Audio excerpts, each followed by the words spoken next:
Oke, bismillahirrahmanirrahim. Assalamualaikum warahmatullahi wabarakatuh. Waalaikumsalam. Amin. Kita panjatkan puji dan syukur kehadirat Allah Subhanahu wa taala karena pada hari ini kita nak menganjur satu syarahan dalam talian dengan menampilkan pelajar-pelajar yang nak bentang bersajud dengan tajuk Sejarah Indonesia Masa Orde Baru dan Reform. Jom kita mulakan majelis syarahan dalam talian pada hari ini. Pertama-tama dengan melafazkan basmalah. Bismillahirrahmanirrahim. Oke, tanpa membazir masa, saya nak bagi laluan untuk bentang. Pertamanya kepada pelajar Teresa Raja Guguk. Teresa, masa pembentangan 5 menit. Sila mulakan dari sekarang. Baiklah, terima kasih kepada Bapak dan Ibu dosen, juga teman-teman semua. Di sini saya akan menjelaskan mengenai peristiwa Santa Cruz yang terjadi pada tahun 1991. Santa Cruz ini terjadi pada tanggal 12 November di sebuah desa di Dili, di mana saat itu sedang dilaksanakan sebuah upacara kematian untuk Sebastian Gomez, yang merupakan seorang aktivis pro kemerdekaan yang merupakan salah satu korban kerusuhan pada tanggal 28 Oktober 1991 di depan gereja Motael. Kemudian arak-arakan dalam acara tersebut didatangi oleh banyak orang. Di sana mereka mengadakan upacara singkat, dan ketika kerumunan tersebut mulai berpencar, tiba-tiba militer Indonesia menghadang. Tanpa ada peringatan, menurut saksi mata yang ada, para tentara itu menuju kerumunan tanpa provokasi. Orang-orang tentara tersebut menembak dengan senapan M16 buatan Amerika Serikat dan membunuh sekitar 250 orang. Sejumlah wartawan barat yang ada di Dili saat itu ada yang berhasil merekam kejadian tersebut, dan berbagai surat kabar besar di dunia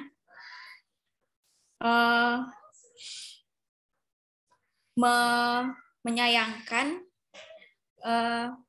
kejadian tersebut. Menanggapi hal tersebut, pemerintah Indonesia dengan cepat bergerak untuk menghentikan kritik dengan mengungkapkan penyesalan atas apa yang terjadi dan memberikan 2 komandan militer tertinggi mereka ke Amerika Serikat untuk disekolahkan. Pemerintah Indonesia mengakui bahwa hanya ada 19 orang yang tewas, namun setelah dilakukan penyelidikan secara rinci, diperkirakan ada angkanya mencapai 271 orang.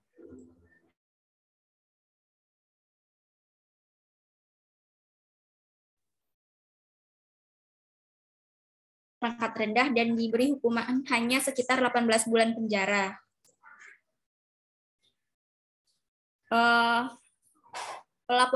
Pelopor khusus Komisi Hak Asasi Manusia dari PBB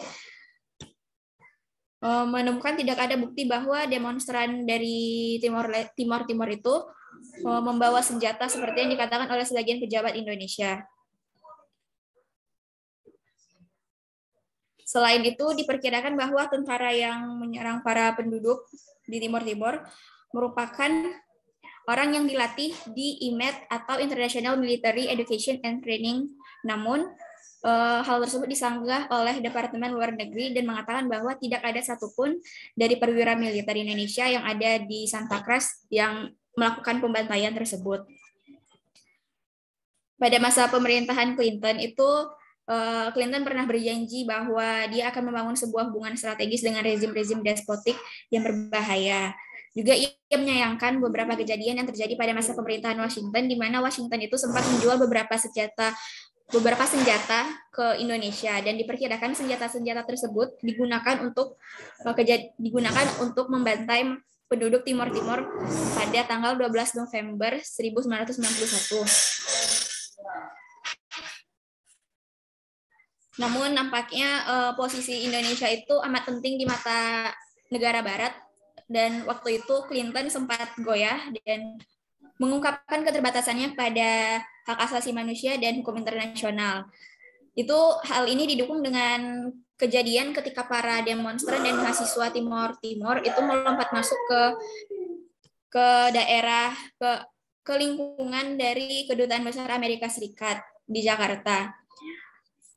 Mereka itu menuntut beberapa hak atas Timor Timur dan mereka juga menuntut penarikan tentara Indonesia yang ada di Timor Timur.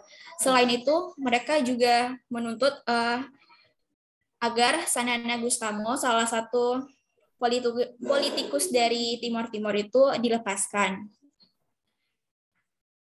Clinton mengatakan bahwa para demonstran akan diterima di dalam kompleks kejaksaan dan mereka tidak akan didesak untuk meninggalkan halaman kedutaan, namun perilaku dari staf-staf kedutaan merupakan kebalikannya, di mana para demonstran tidak diberi makan dan minum.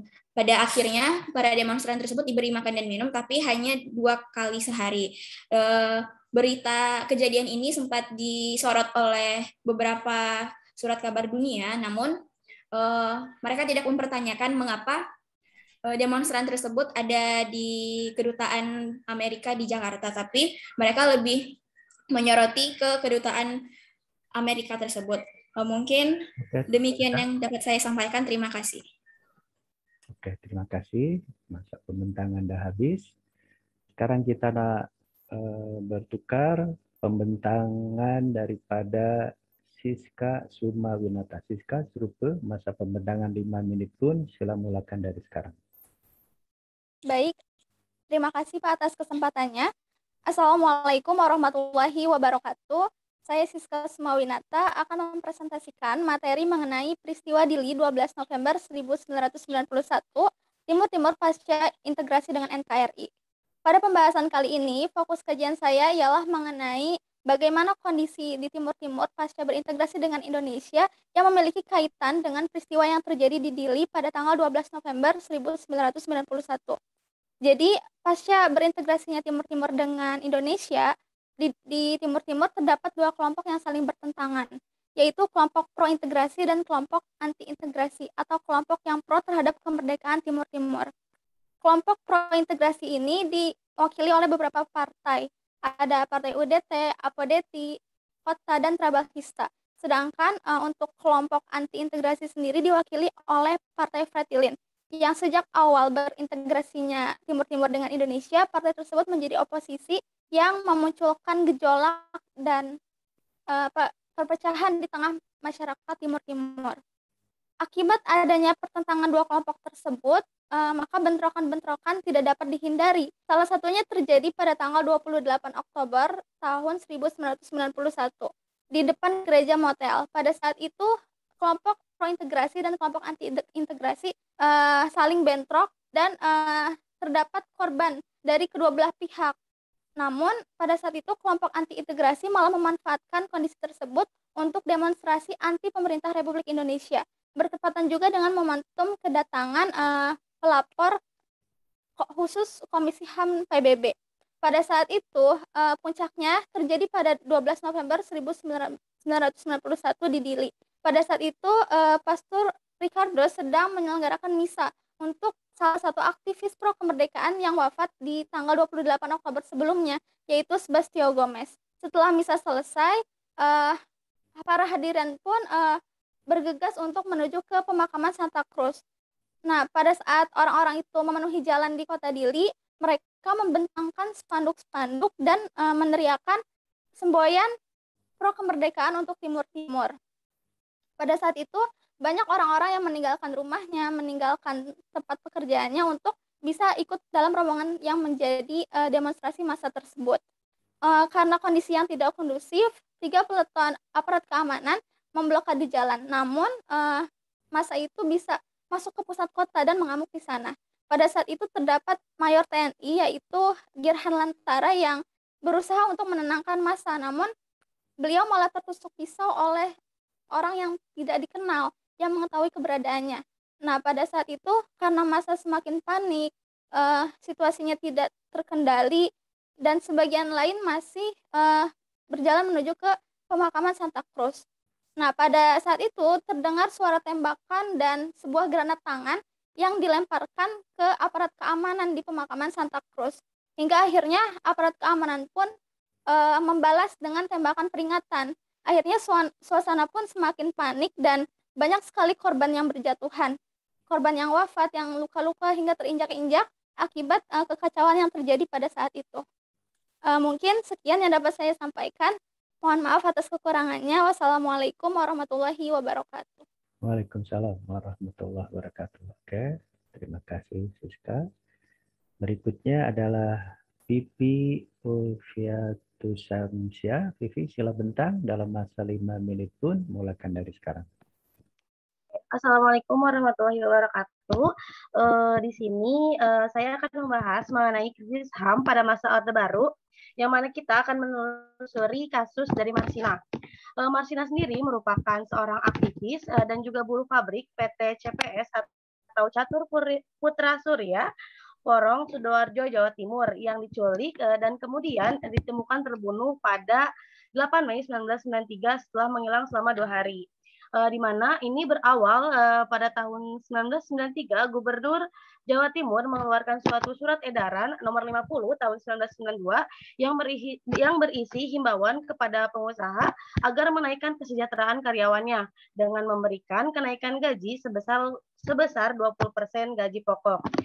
Himbauan tersebut disambut dengan senang hati gitu ya oleh para karyawan. Namun di sisi pengusaha berarti perusahaan mengeluarkan pengeluaran lebih gitu atau beban lebih untuk para karyawannya. Lalu pada pertengahan April 1993 karyawan PT CPS Porong membahas surat edaran tersebut dengan resah yang berujung akhirnya karyawan PT CPS memutuskan untuk mengadakan unjuk rasa menuntut kenaikan upah dari yang awalnya 1.700 per hari menjadi 2.250 per hari. Nah, di sini Marsina sebagai salah seorang karyawati PT CPS yang aktif dalam aksi unjuk rasa buruh sendiri, keterlibatannya dimulai pada awal Mei ya, yang mana itu pada tanggal 2 Mei 1993 Marsina beserta rekan-rekannya membicarakan mengenai demo atau unjuk rasa yang akan mereka lakukan di depan perusahaan untuk menuntut haknya gitu dari perusahaan. Lalu pada 3 Mei 1993 para buruh mencegah teman-temannya untuk bekerja, dalam arti kata lain mereka mengajak teman-temannya gitu untuk menyuarakan aksi berdemo di depan perusahaan dan juga membawa tuntutan. Dan aksi itu lalu dicegah oleh Komando Rayon Militer atau Koramil setempat. Terus pada tanggal 4 Mei 1993 para buruh mogok total. Mereka mengajukan 12 tuntutan termasuk di mana perusahaan harus menaikkan upah pokok dari yang tadinya 1.700 per hari menjadi 2.550 per hari. Lalu aksi demonstrasi ini sampai pada tanggal 5 Mei 1993 yang mana Marsina sendiri masih aktif bersama rekan-rekannya dalam kegiatan unjuk rasa. Lalu Marsina juga menjadi salah seorang dari 15 orang perwakilan karyawan yang melakukan perundingan dengan pimpinan pihak perusahaan, yang mana akhirnya 12 tuntutan tersebut disetujui. Namun berarti ada 11 tuntutan yang disetujui, yang mana satu tuntutan tersebut yang berisikan mengenai pembubaran SPSI, organisasi SPSI, yang mana itu merupakan serikat pekerja seluruh Indonesia yang legal pada masa Orde Baru, yang dirasa pula kurang memihak gitu kepada buruh, padahal mereka merupakan organisasi legal buruh satu-satunya di Indonesia saat itu.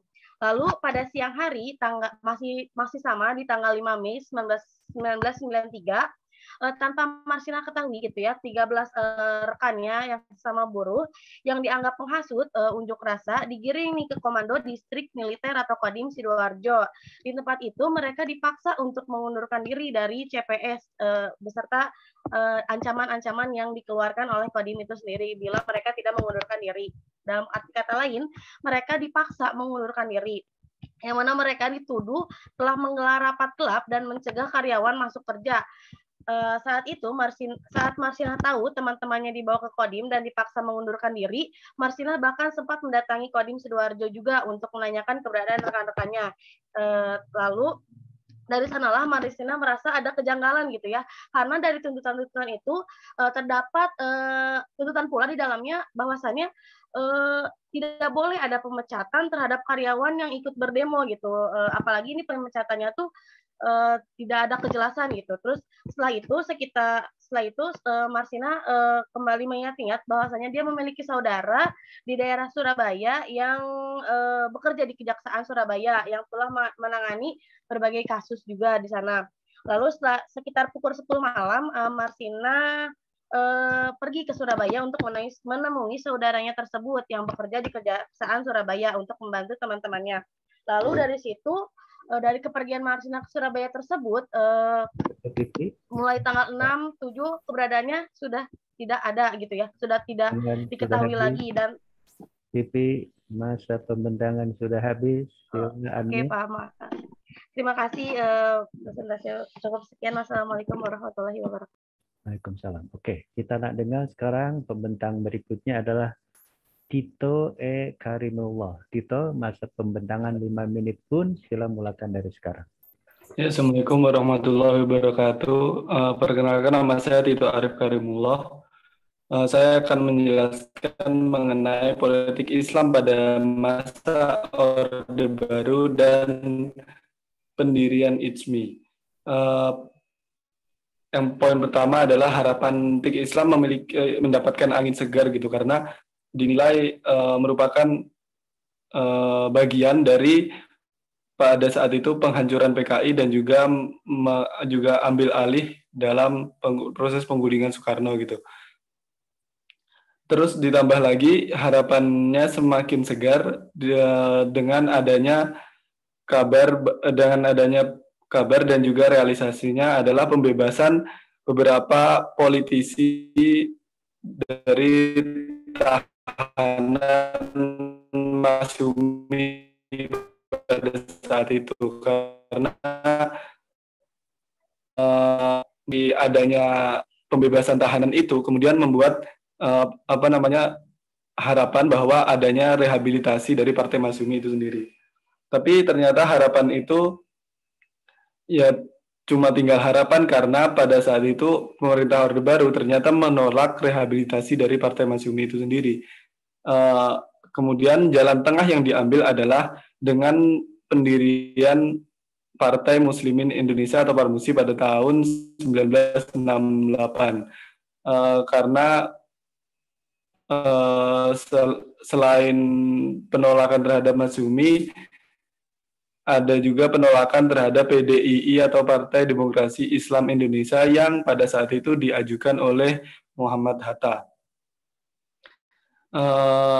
Penolakan terhadap Masyumi pada saat itu karena adanya ketakutan Masyumi pada masa lalu yang dianggap selalu menjadi oposisi abadi gitu. Dianggap sebagai oposisi abadi yang sering menentang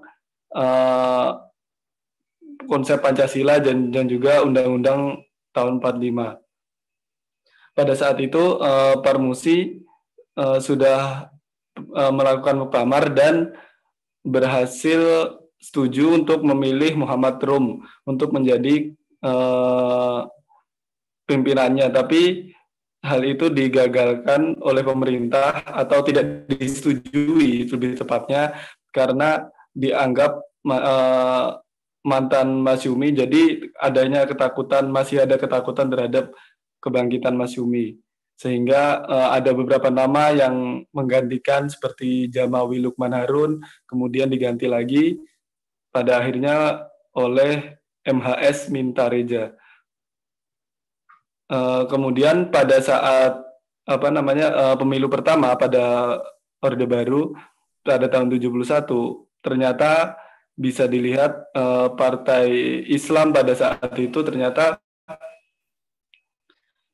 yang awalnya timbul banyak harapan ternyata tidak sebegitunya baik, karena kekalahannya dari Golkar pada saat itu yang menang, bisa dibilang menang mutlak dengan jumlah 62%. Apalagi ditambah lagi pada tahun 73 adanya program restrukturisasi sistem kepartaian yang membuat partai-partai Islam pada saat itu harus dilebur menjadi satu, menjadi PPP. Peleburan itu bukannya membuat partai Islam semakin solid, justru semakin bertentangan satu sama lain karena adanya perebutan posisi kunci di partai P3 antara wakil-wakil dari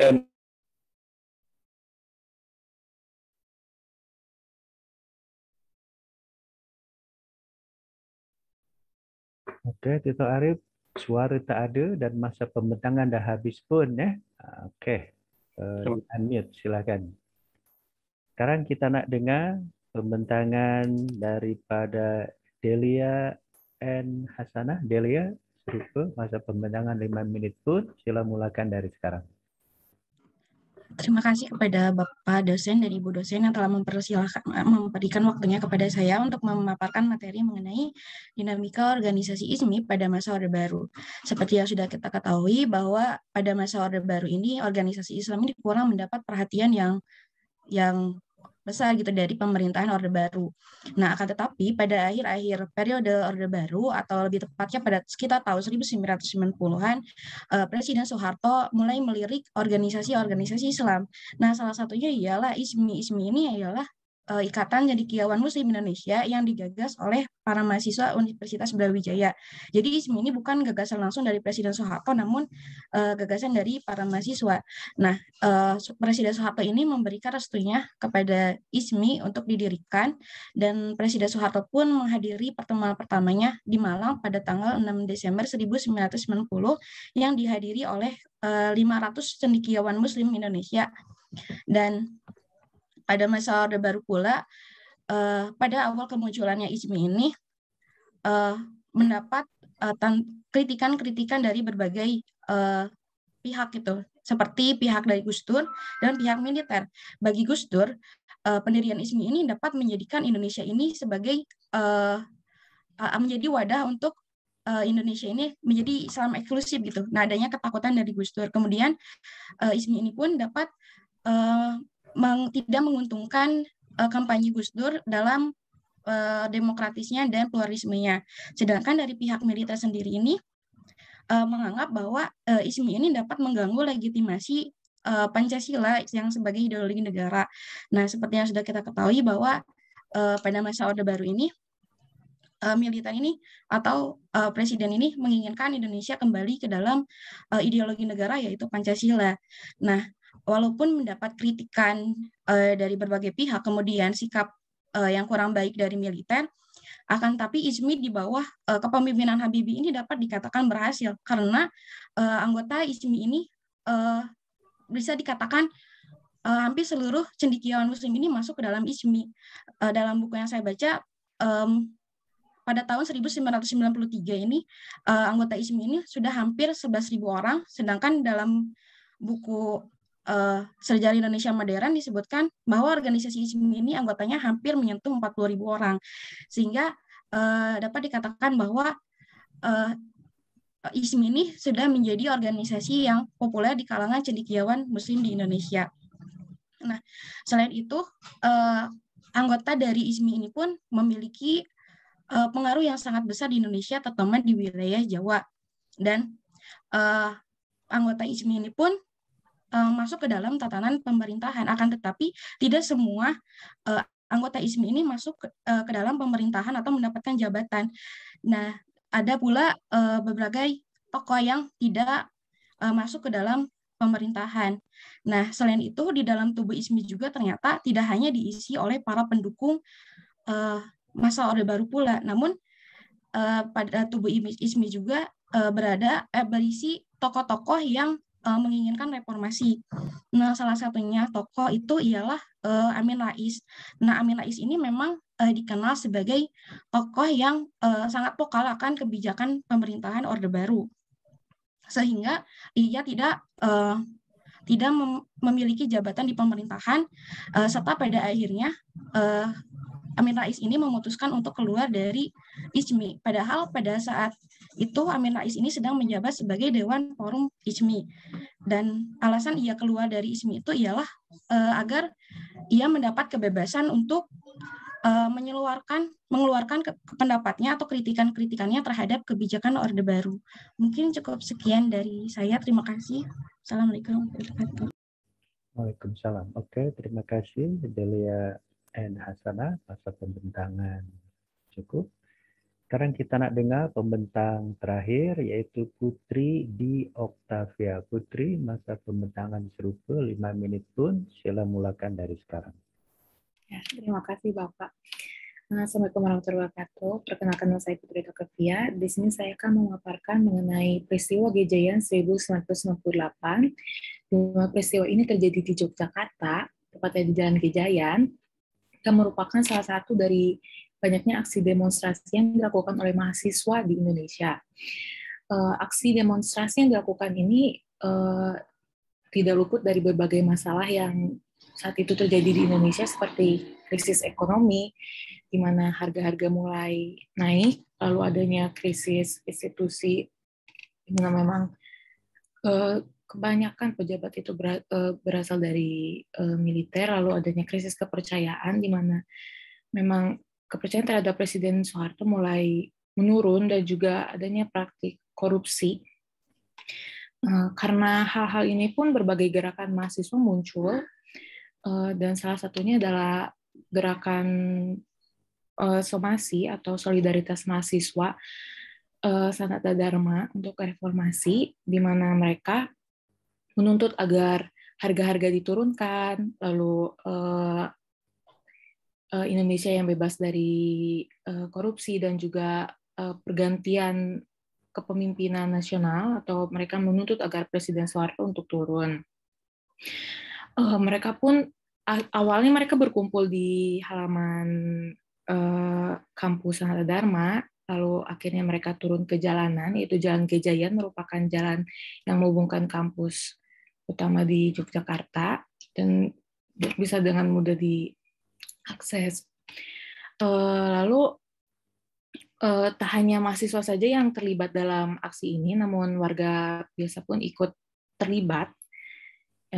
Kronologi dari ini pun dimulai dari tanggal 5 Mei, di mana mahasiswa dari berbagai kampus Indonesia mulai turun di Jalan Gejayan.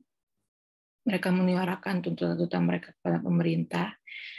Lalu aksi ini seharusnya dibubarkan pada pukul 5:30.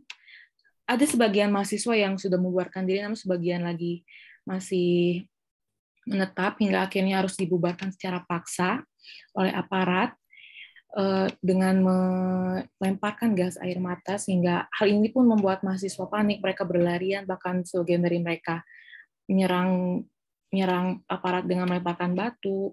Mereka berlarian ke pemukiman warga, sehingga aparat pun mencari mereka ke sana, dan warga biasa pun menjadi korban. Lalu suasana semakin mencekam hingga beberapa mahasiswa pun terluka, mengalami luka-luka ringan, dan terjadinya penangkapan terhadap mahasiswa.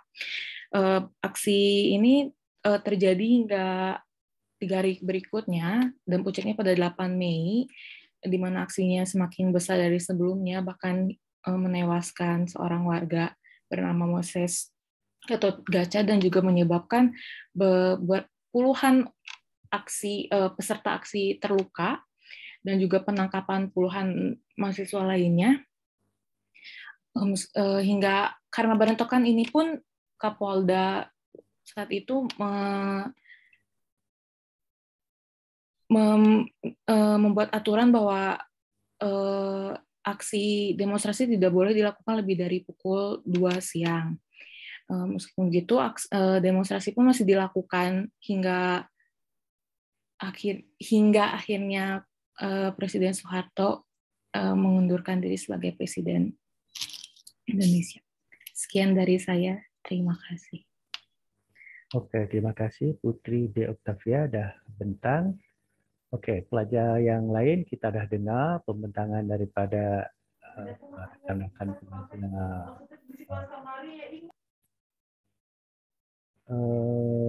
Sepatutnya ada 6 pembentang ya. Mana yang data ada di Zoom. Kita nak dengar komen daripada Puan Iing. Sila Puan Iing bagi komen. Terima kasih Pak Suwirta yang sudah memberikan kesempatan pada saya memberikan komentar kepada para mahasiswa yang presentasi hari ini ya. Saya melihat tema hari ini memang banyak yang sama ya Pak ya, dengan yang kemarin. Ternyata sehati mungkinnya tema-temanya udah hampir sama, dan ini pun tadi ada yang bicara ICMI juga ada 2 orang ya. Catatan pertama yang saya berikan kepada Saudara Teresa. Teresa, halo ada? Baru datang Teresanya. Ya, Teresa, saya melihat yang pertama saya lihat dari kemarin saya secara teknis itu, maaf ya Teresa, itu tulisan Indonesia kok jadi Indonesia, jadi kayak Indomie. Itu tolong diperhatikan ya, masa dalam PPT 1 slide saja Anda typo gitu ya, dan parah itu Indonesia jadi Indonesia, jadi kalau dibaca kayak Indomie. Teresa ya tolong diperbaiki itu ya. Baik. Iya, betul. Oke. Kemudian saya lihat di sini, oh iya, jadi ingat yang kemarin ya Pak ya, bilang Santa Cruz-nya jadi Santa Cruz. Sama yang kemarin persis, jangan jadi Santa Cruz ya Teresa ya. Oke. Terus ini Teresa, saya lihat PPT Anda kurang proporsional, mana ya Bang Teresa, sambil saya buka. Teresa, oke, sebentar. Nah, itu tanda panahnya kemana Teresa? Ke kiri ada, ke kanan ada gitu ya. Jadi saya melihatnya sulit untuk memahami bacaan di dalam PPT Anda ya. Tanda panahnya ada yang ke kiri, ada yang ke kanan gitu ya. Mana yang kronologi, mana yang latar belakang, mana yang mengapa peristiwa itu terjadi, itu tidak ada gitu ya. Jadi saya tunggu barangkali nanti di penjelasan akan membahas tentang bagaimana atau mengapa peristiwa itu terjadi, tetapi tidak ada ya. Jadi Teresa ya sama aja dengan membahas apa yang ada di dalam PowerPoint yang Teresa buat gitu ya. Nah itu jadi kemudian yang Anda gunakan juga referensinya sangat terbatas. Saya lihat Teresa ya, di situ Anda hanya menggunakan 3 ya, dan tidak ada yang Anda kutip di dalam PowerPoint itu ya. Penjelasan juga hanya sebatas bagaimana siapa yang ada di dalam peristiwa itu, kemudian kronologinya seperti apa, itu pun mengapa peristiwa itu terjadi, nah, tidak muncul di dalam penjelasan Saudara Teresa. Catatannya itu saja dari saya untuk Teresa. Kemudian yang kedua, untuk presentasinya seperti apa, Teresa juga ya menghafal ya. Teresa, saya lihat Anda menghafal bagaimana kronologi gitu ya, bukan memahami mengapa peristiwa itu terjadi gitu ya. Mengapa penting untuk disampaikan di sini gitu ya. Mengapa kita harus tahu tentang sejarah itu gitu ya. Tidak, tapi saya melihat Teresa menghafal, cari jawaban di atas langit. Itu yang saya lihat ya. Kemudian Siska, untuk Siska Sumawinata, mungkin alhamdulillah di sini saya lihat PowerPoint Anda berbeda dengan yang lain. Jadi saran-saran selama ini yang saya sampaikan, Siska mencoba mendengar itu gitu ya. Terima kasih Siska ya. Karena saya lihat Siska setiap apa yang dijelaskan di dalam PowerPoint semuanya ada kutipannya ya. Tidak hanya ambil dari internet ditempel di dalam PPT tanpa pengerti gitu ya. Kalau saya melihat Siska sudah mulai mencantumkan setiap bagian dari penjelasan yang Anda tuliskan gitu ya, mulai dari kondisi pasca, Anda membaginya ada kondisi pasca integrasi, kemudian ada akibat pertentangan kelompok, puncaknya pada tanggal sekian, ya itu. Cuman di sini memang Anda sudah mencantumkan ini menurut Iskandar, menurut Nugroho Noto Susanto, menurut Nevins ya, Anda sebutkan sesuai dengan referensi yang dicantumkan dan ada yang Anda kutip di sana. Bahkan gambar yang Anda tempelkan juga Anda sudah menuliskan sumbernya dari mana. Itu ya sudah ada perbaikan dari sisi teknis.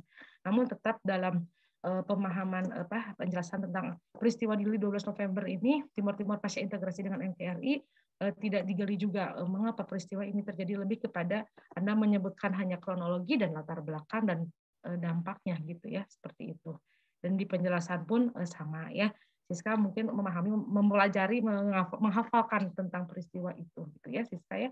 Tapi sampai menggali atau menganalisis seperti saran dari Pak Andi, mengapa sih itu peristiwa itu terjadi dan mengapa kita harus tahu tentang itu di masa Orde Baru dan Reformasi ini, di materi mata kuliah ini untuk apa gitu ya. Hanya sekedar menjelaskan kronologi saja mungkin kurang begitu bermakna ya. Itu Siska ya. Oke, selanjutnya Vivi ya. Vivi sama ya, di dalam PowerPoint Anda juga referensinya sangat minim, bahkan tidak ada kutipan. Lalu, nah itu yang enggak, saya tadi gambar sketsanya, kok gambar sketsa Marsinahnya Anda pilihnya, saya pikir itu iklan sampo. Ada perempuan pakai bunga-bunga gitu ya. Kira iklan apa gitu ya, atau di botol minuman atau di botol kecap gitu ya. Apa ya, cari sketsanya biasanya itu mah kayak sketsanya bahagia gitu ya, senang ya. Sedangkan Marsinah adalah tokoh yang teraniaya kan yang kita pahami gitu ya. Itu juga sumbernya harus jelas. Vivi itu sketsa siapa? Saya pikir itu bukan Marsinah gitu ya, pakai bunga-bunga kayak perempuan lagi di Bali di pantai gitu ya. Gitu. Tolong disesuaikan ya, kalau ambil jangan asal ambil gitu ya, tapi harus menggambarkan bagaimana ya siapa gitu ya tokoh yang Anda bahas itu mengalami masalah apa ya, itu karena yang Anda jelaskan di PowerPoint bahkan yang dipresentasikan lebih kepada kronologi, hanya latar belakang di permukaan tanpa membahas mengapa sampai terjadi hal itu gitu ya, why gitu ya. Itu yang untuk Vivi, dan sama seperti masih menghafal lah, tidak paham tentang itu gitu ya. Lalu Tito PPT-nya minimalis sekali, Anda hanya menyebutkan subjudul ya Tito ya. Ya sampai saya tidak tahu Anda, jadi referensi yang Anda simpan di PPT jadi kayak aksesoris ya. Cuma menuliskan subjudul saja ya Tito ya. Padahal Anda di dalam penjelasan seperti nampak paham gitu ya, tapi tidak tahu nanti komentar dari Pak Andi ya. Tito, punten saya jadi greget rambutnya disisir atau dicukur ya sampai terbang-terbang ke atas gitu rambut kamu, bangun tidur langsung ikut kuliah itu ya. Sudah pakai batik rapi tapi rambutnya acak-acakan. Punten Pak Andi, saya jadi komentar itu. Ya Tito ya, udah senior Tito pasti udah tahu materi itu karena sudah mengulang mungkin ya mata kuliah sejarah Orde Baru Reformasi. Sering dengar dari Pak Andi kalau misalnya memberikan perkuliahan ya, makanya Anda nampak seperti sudah biasa gitu ya, tenang. Kayak itu ya. Jadi Tito tidak ada isinya PPT-nya ya, cuman menyebutkan judul aja ya, dan referensinya jadi aksesoris. Tuh ya. Kemudian Delia N. Hasanah ya. Sama kayak tadi yang Tere, penjelasan PPT-nya sangat tidak sistematis ya Delia. Mana ya PPT Delia itu? Delia itu tentang ini ya, tentang dinamika organisasi ICMI pada masa Orde Baru ya. Anda menggambarkan ada tokoh Soeharto, ada tokoh B.J. Habibie di sini ya. Dan bacanya saya bingung kemana dulu ini, apa peran di sini Soeharto, ada peran B.J. Habibie, ada Gus Dur, ada Amin Rais. Itu tadi mungkin dari penjelasan terlihat maksudnya apa. Tapi kalau di dalam PPT saya kayaknya bingung, bacanya muter-muter ya. Anda ngerasa nggak baca PPT Anda memusingkan itu ya? Sangat tidak sistematis, apa maksudnya gitu peran tokoh di sana gitu ya, mukanya Soeharto besar, B.J. Habibie, kemudian ke bawahnya apa gitu ya, jadi nggak sangat proporsional untuk Delia ya. Kemudian referensinya sangat terbatas, hanya ada 2 atau 3 dan bahkan sama sekali tidak dikutip oleh Anda ya. Untuk penjelasan tadi Delia sudah lumayan lah bisa menjelaskan dengan nyaman gitu ya, kelihatannya tidak terlalu Putri De Octavia. Putri, itu kalau Anda mau membuat sebuah PPT itu, Anda mungkin saya melihatnya ya, kalau yang seperti itu, ini tulisan dari internet, terus Anda kopas, tempel langsung di PPT. Yang terlihat sama saya itu padat penduduk tulisannya, sampai bacanya itu ini apa gitu ya. Jadi Anda nggak sama sekali nggak memparafrase. Bahkan mungkin Anda nggak paham apa yang dituliskan di PPT Anda sendiri ya. Saya ngelihatnya PPT Anda tuh asal aja gitu ya. Latar belakang plek, kronologi plek gitu ya, tanpa nggak ada bahkan saya ngelihat satu latar belakang ini nggak ada titiknya terakhir, jadi satu slide ini satu paragraf padat banget, kayaknya dapat browsing tempel langsung tanpa parafrase sama sekali, jangan-jangan nggak paham isinya apa gitu yang dikopas ya. Putri tolong ya kalau membuat PPT yang baik, ini sudah semester berapa ya? Nah, itu. Kemudian sama ya, nggak ada penjelasan apa-apa, hanya latar belakang kronologi ya. Tadi mengapanya tidak ada ya. Bahkan Anda tidak ada referensinya. Nah, Anda dari mana punya latar belakang dan kronologi itu kata siapa gitu ya? Tidak ada kutipan. Bahkan tidak mencantumkan referensi, Putri. Rasanya saya tiap ngasih komentar itu sering sekali menyampaikan itu, tapi kok diabaikan gitu ya. Maksudnya, masa bodoh. Besok juga paling cuman begitu di komentarnya, tapi kan itu pentingnya. Jadi benar-benar Anda cuma browsing nempel gitu aja yang saya lihat. Ya Put ya, diperbaiki ya Putri ya. Oke, terima kasih itu Andi saran masukan dari saya. Terima kasih. Mohon maaf. Oke, terima kasih Puan Iing. Pelajar-pelajar kena ambil kira dan kena ambil pemerhatian ya apa yang Puan Iing sampaikan tuh. Jadi serupa dengan semalam, dengan kemarin. Pembentangan awak nih kronologis saja. Tak menjawab soalan tadi Puan Iing kata why, mengapa. Mengapa peristiwa itu berlaku. Mengapa tokoh itu mengambil tindakan seperti itu. Itu yang belum dikupas, belum dijawab. Setakat kronologi saja. Tahun 1962 saya lahir, 1991 saya kahwin, 1999 sekian saya jadi pensarah, macam itu aja. Itu bukan sejarah, itu kronologi peristiwa. Dan tak menyeronokkan, tak memberi satu pemahaman. Ya. Macam mana supaya boleh paham, menganalisis, menjawab soalan mengapa peristiwa itu berlaku, tadi Bu Ing kata, referen sangat penting, bacaan itu sangat penting. Bacaan buku-buku standar, artikel dalam artikel ilmiah. Satu lagi yang sangat ketara dan menunjukkan bahwa awak tidak paham, tak satu pun mengguna pakai biografi atau autobiografi. Macam mana nak boleh paham Habibie, nak boleh paham Amin Rais, nak boleh paham Presiden Soeharto, nak boleh paham tokoh-tokoh yang bila tak baca biografinya. Macam mana nak paham Bu Iing bila tak baca biografi Bu Iing? Ini kelemahan pelajar-pelajar sejarah. Nak membahas orang tapi tak tahu riwayat orang tuh.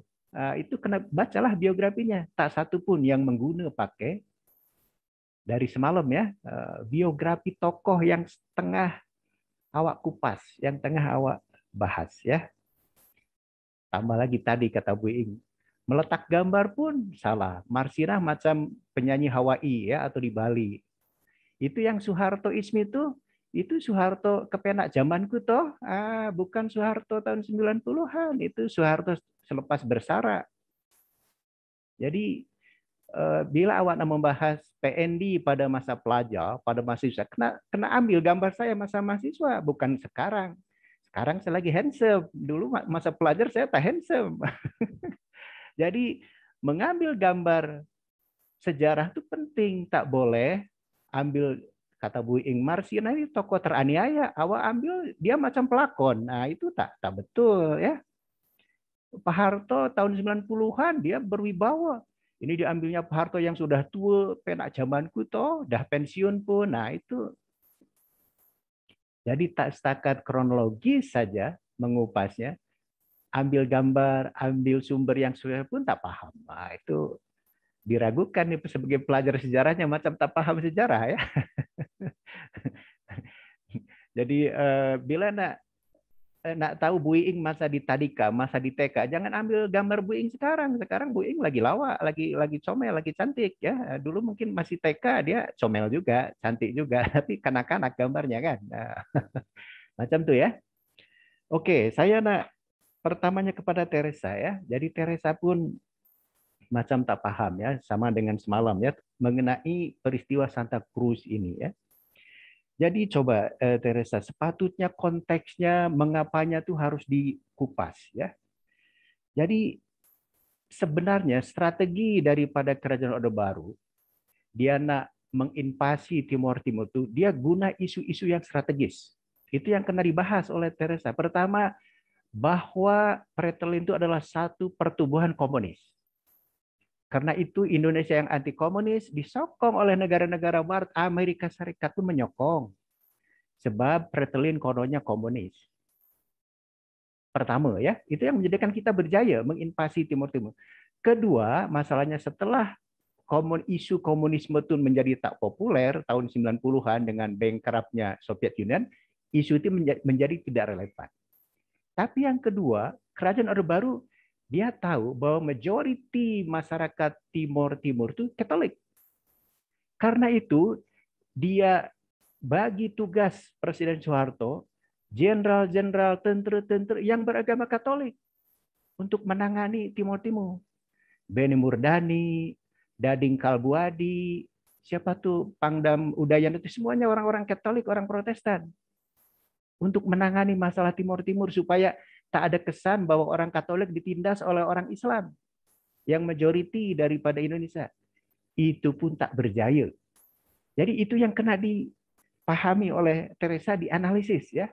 Mengapa peristiwa Santa Cruz ini akhirnya berlaku dan masyarakat Timur majority khasnya yang menghendaki kemerdekaan tak berpuas hati dengan dasar-dasar kerajaan Orde Baru, walaupun dah menggunakan isu komunisme, dah menggunakan isu Katolik, dah menggunakan isu-isu yang lain.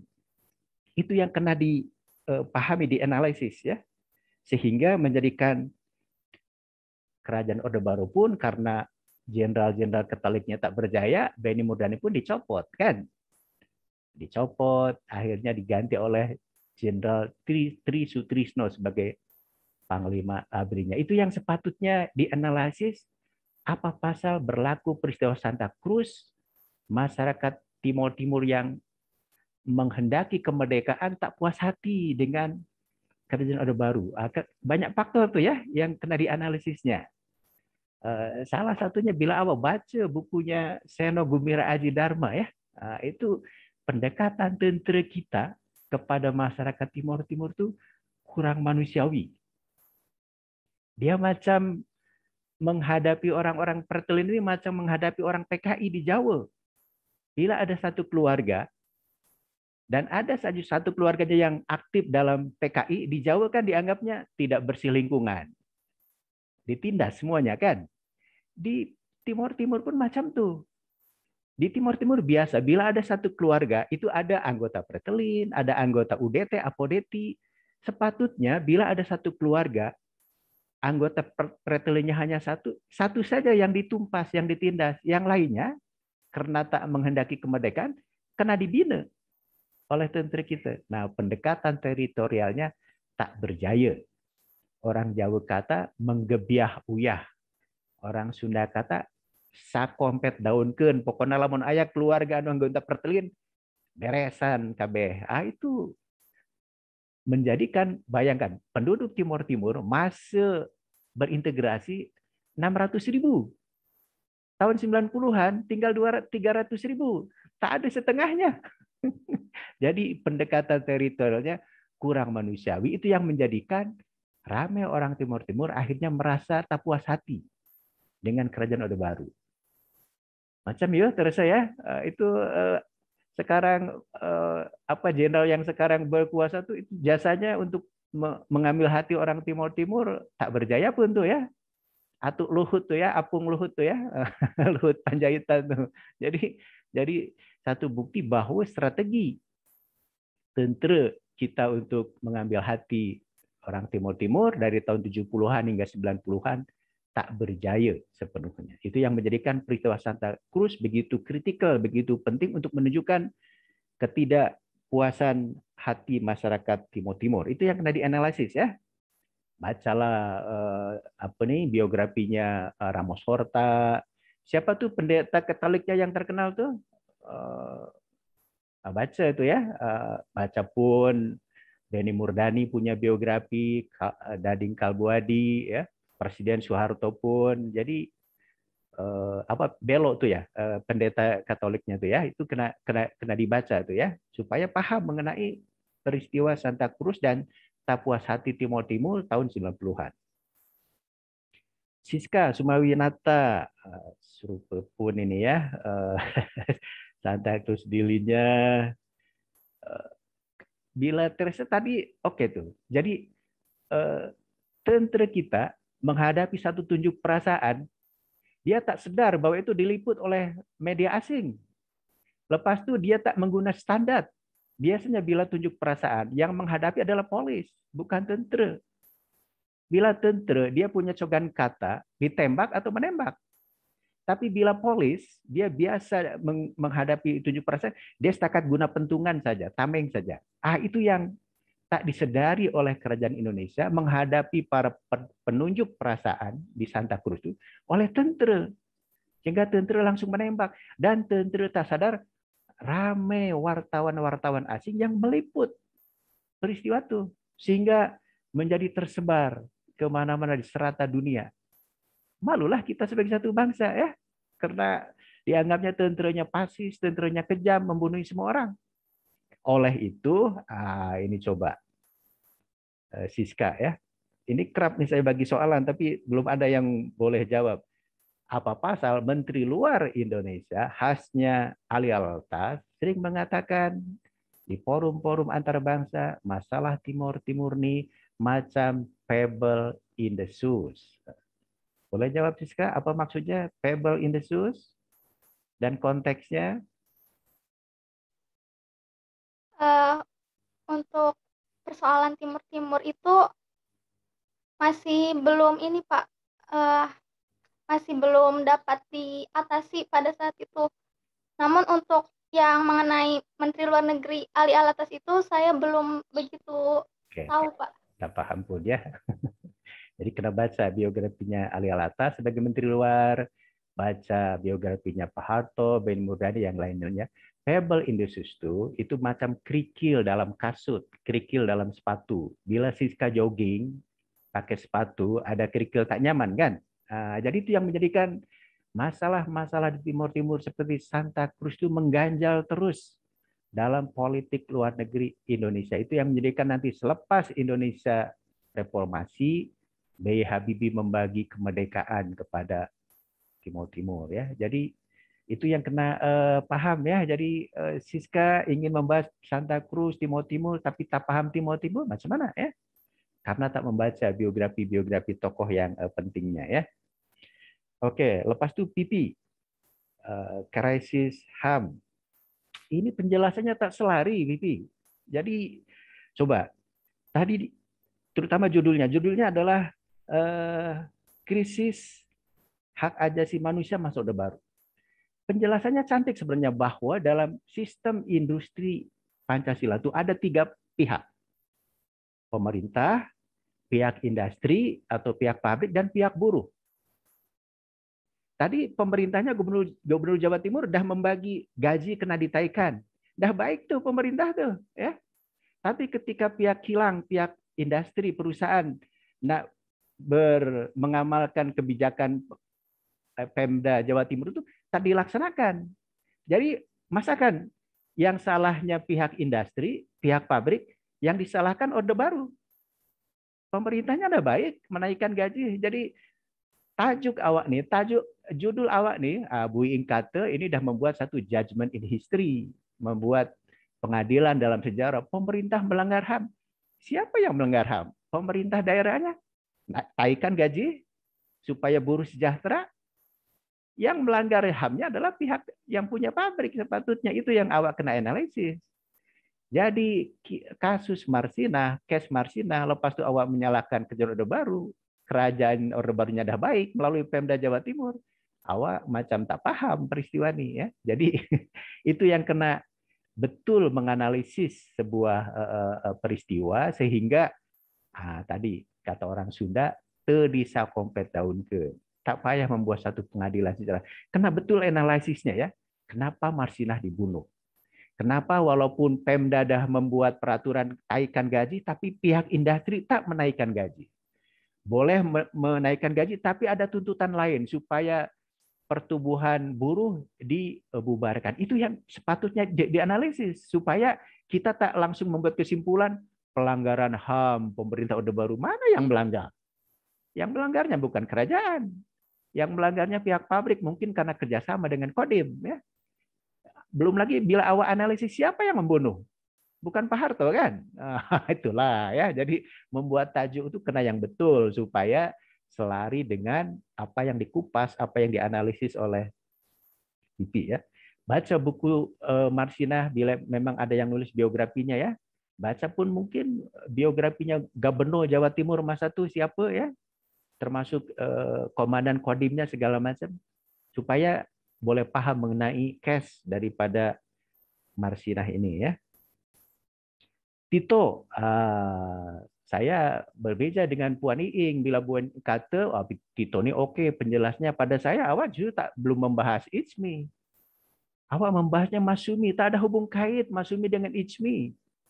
Ijmi ini bukan pertubuhan politik. Masyumi pertubuhan politik dan diharamkan oleh Kerajaan Orde Baru. Jadi awak ini nggak paham seolah-olah Ijmi ini ada hubung kaitnya dengan Masyumi. Tak betul. Cak Nurholis Majid kata pada tahun 70-an karena Kerajaan Orde Baru itu alergi pada politik Islam, dia kata Islam yes, parti Islam no. Karena itu Ijmi ini adalah satu pertubuhan kebudayaan.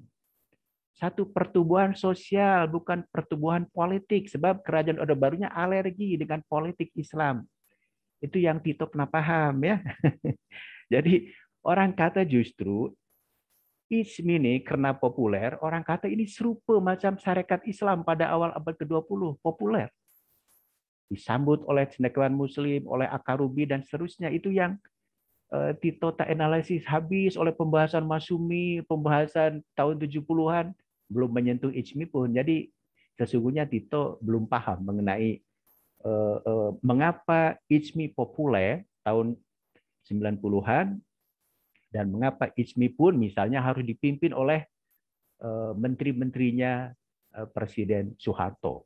Ya. Jadi itu yang kena paham mengenai fenomena Ijmi atau politik Islam pada masa baru dan kelahiran Ijmi. Ya. Delia Nur Hasanah serupa ya, mungkin belum, tapi Delia ada oke lah dibandingkan dengan Tito ya, sebab dah mula apa peran Ijmi, mengapa Ijmi populer ya. Tapi yang Delia belum paham mengapa tentera, tak semuanya tentera ya, tak senang dengan Ijmi. Itu tentera itu pada masa itu seperti yang dah saya redahkan dalam bukunya Revigenki memang terbelah menjadi dua. Ada tentera atau jenderal hijau, tentu ini simpati dengan Ijmi. Ada jenderal merah putih yang tak sepenuhnya setuju dengan Islam ya. Itu yang kena dianalisis ya. Lepas itu juga peran Ijmi ini penting. Nah, ini yang tak dikupas ya. Harusnya bahwa dengan adanya Ijmi ini telah terjadi satu proses. Nah, saya masa itu pensarah muda macam Puan Iing.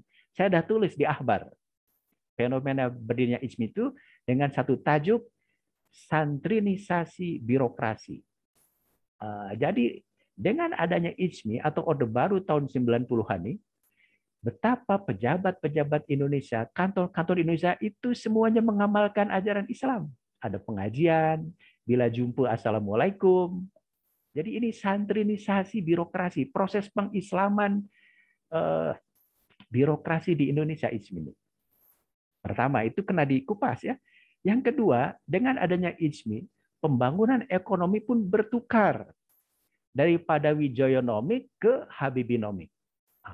Mungkin Delia dan Tito pun tak menyadari ya, ada tuh pembangunan yang berpaksikan Wijoyonomik. Tak setakat Wijoyonomik pada tahun 70-an 80-an. Dan akhir sekali dengan adanya Ijmi, Ijmi pun punya media massa, nak menyaingi media massa yang ditadbir oleh orang-orang Katolik, yaitu Kompas. Kompas selalunya diplesetkan menjadi Komando Pasteur.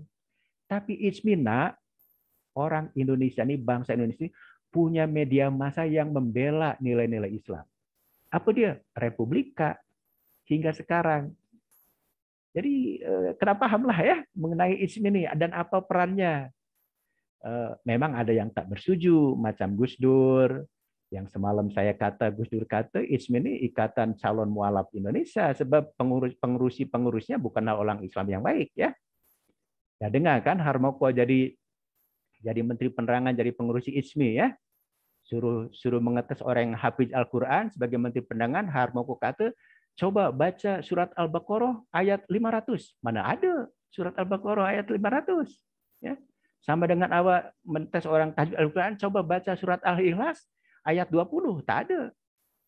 Surat Al-Ikhlas hanya berapa ayat ya. Jadi kata Gus Dur, ini pengurus IJMI ini sesungguhnya adalah hanya memanfaatkan Islam untuk kepentingan politik. Mereka bukanlah orang yang pakar mengenai Islam ya. Jadi Tito dengan Delia kenapa paham IJMI ini ya? Jawab tuh mengapa dan baca buku standarnya, tak baca buku B. Habibie, tak baca buku Amin Rais, tak baca buku Pak Harto ya.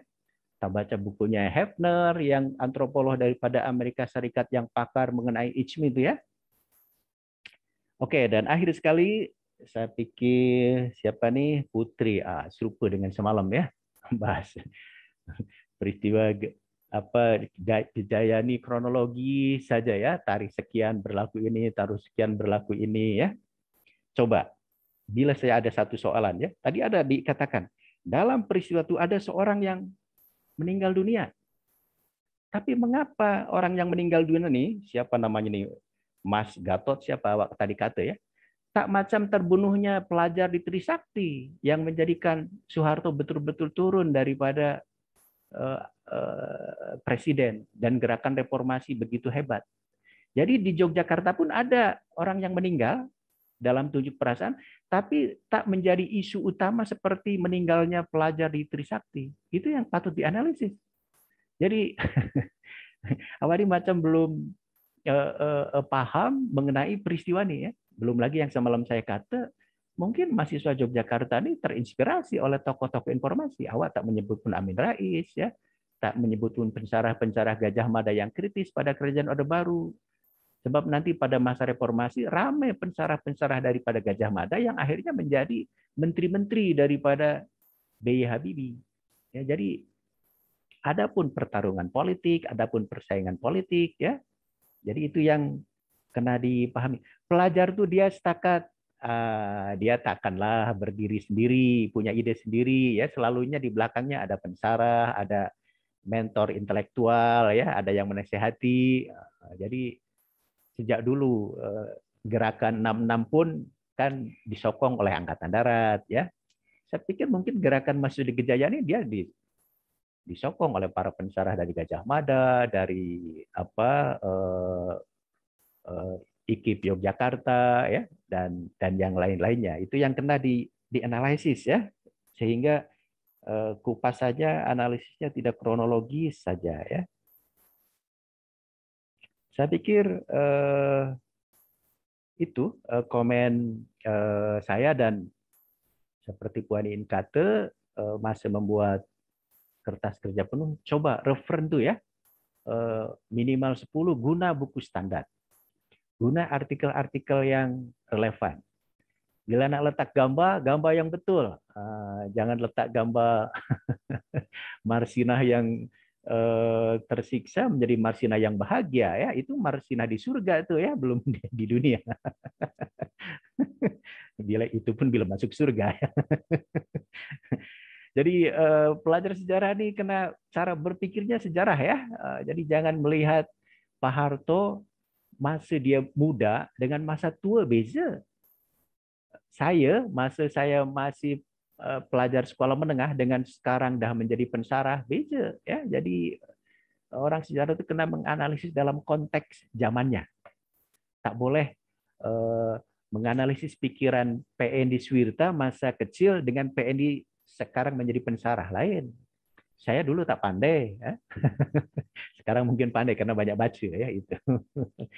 Jadi saya pikir itu coba nanti mengupas kupasan dalam kertas kerjanya itu supaya jawab soalan why, mengapa itu berlaku, mengapa aktor-aktor, tokoh-tokoh sejarah itu mengambil tindakan seperti itu. Nah, itu kena baca biografinya, kena baca pikiran-pikirannya supaya kita paham tanpa membuat satu pengadilan sejarah, ya. Bila case-nya Marsinah, janganlah menyalahkan kerajaan Orde Baru. Orde Baru udah baik, ya, udah menaikkan gajinya tuh. Jadi mungkin kena dianalisis, oke, mungkin ini pemilik kilangnya, pemilik pabriknya tak bersetuju dengan tuntutan-tuntutan daripada Marsinah. Dan macam mana boleh menghilangkan Marsinah, bekerja sama lah dengan orang lain yang boleh menghilangkan nyawa orang. Macam itu analisisnya ya.